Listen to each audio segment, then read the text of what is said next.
occupies it must be a person that will be vetted by this very committee. And it is for that reason that article, the Constitution is clear that this committee must not only vet the minister responsible for local governance, but you must also vet the person who is going to be the administrator for district assembly common fund. So whoever is going to sit there will come before you for vetting. And I believe this question, when he comes, it must also be made clear to him or her. Beautiful. Now, one problem that the Public Accounts Committee also got confronted with as a result of the Auditor General having to flag it year in, year out, is the issue of the deterioration of assembly offices. A lot of our district assemblies, the structures are in a state of disuse, and it's a problem. They are unable to raise the necessary funds to undertake early renovation, and so as the years roll by, the structures falls into desuetude, as lawyers will say. Your ministry, so these are the existing problems. Desuetude, that's a law term. Disuse. So these are the existing problems for your ministry. How are you going to tackle this with alacrity so that the assemblies, they operate from very good environment, so to speak? Mr. Chairman,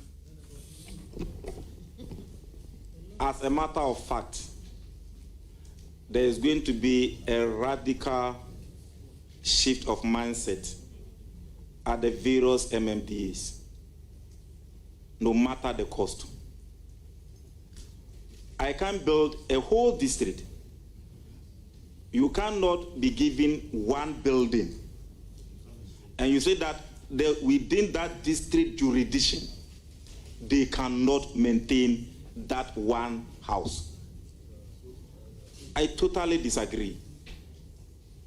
So what we can do when giving the nod is that if you are a district chief executive and you are unable to maintain, repair your own office, then you have no business sitting there.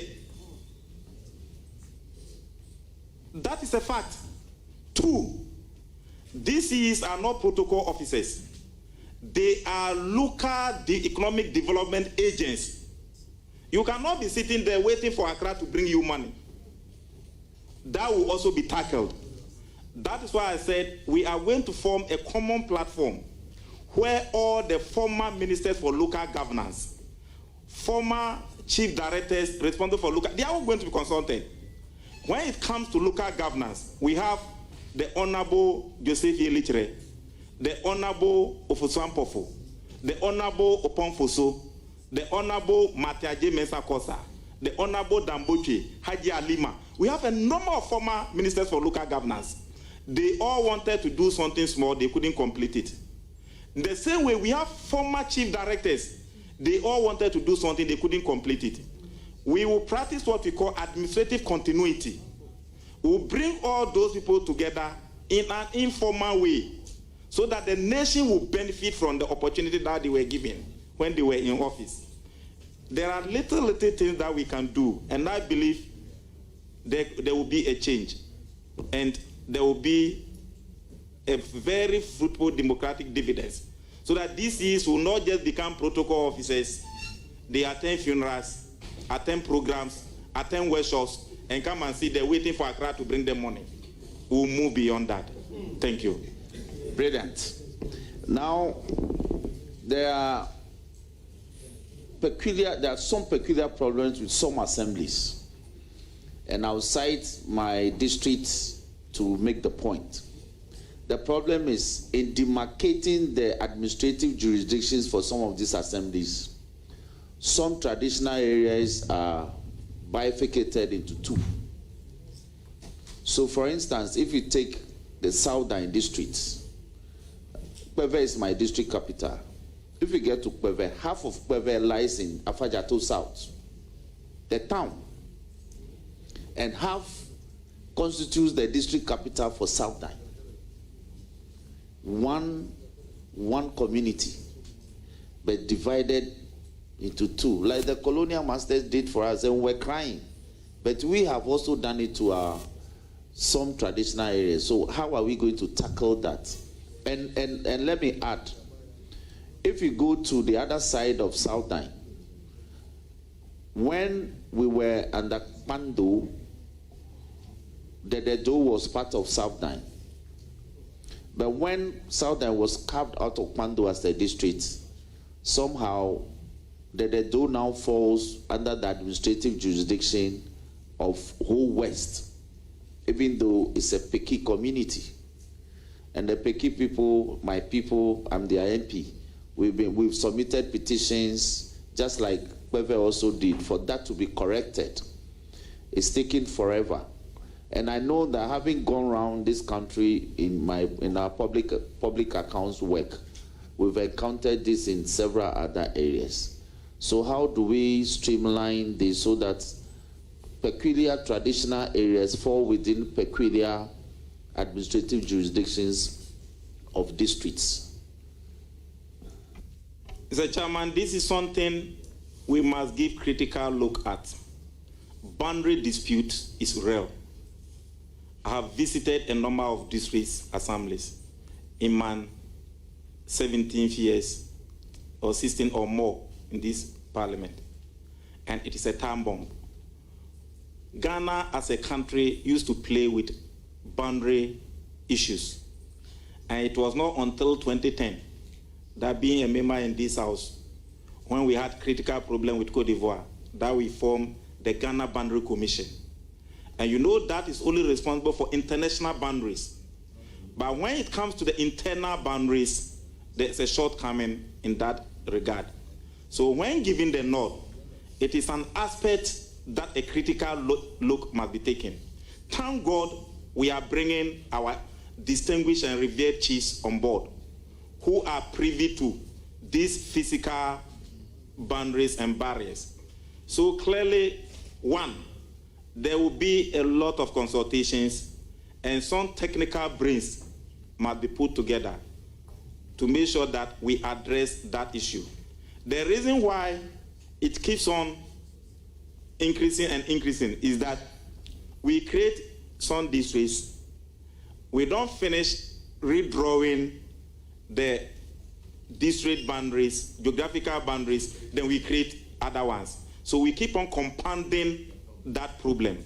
But I believe as a country, time is of essence to make sure that we know our internal boundaries. And Mr. Chairman, we have a lot of surveyors in this country, a number of them trained. So I don't think it will be a difficult thing for us to do if we want to realign our boundary distance. But one critical thing is that when it comes to constituencies, it doesn't fall within the jurisdiction of the minister responsible for local government. That lies within the purview of the electoral commissioner. Until the electoral commission create his constituencies, the minister cannot be saying that, oh, I will redraw this or redraw that. Secondly, Article 47 is clear. That's for electoral commission. As for the duration for the creation of those things to, is 7 years or after population census. So if I sit here and say, oh, we will redraw the district boundaries or electoral boundaries, I may not. But the existing ones can be rechecked and make sure that there is a district map for every district. But that will also need time. There are very critical issues, and this is a national security issue matter. So I believe it must be looked at. But I can't promise either this year or next year. But for now, we identify it as a problem. Beautiful. Now, one of the recurrent problems that auditors flag in respect of Assembly's work is an issue where Yabuama already touched on it, but I'm getting back to it, where commission revenue collectors, they will go to the centers, collect the revenues from our poor market women. Even when their sales are not good, they will still collect. If you want to build, they say stop work, produce permits, you go and pay permit fee, they'll collect the money, but they will not account for it. Oftentimes, they abscond with the revenues collected. And Auditor General will make recommendations, retrieve the money and prosecute. It's never done. Will you consider, as part of your new policy directives for the ministry, to ask that assemblies in recruiting revenue collectors, they should have guarantors?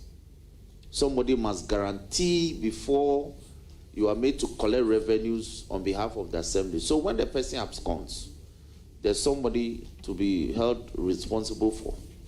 Will you consider that? Mr. Chairman, it must be seriously considered. And now that the owners of the land and the owners of the district have been brought on board, I think those things must be things of the past.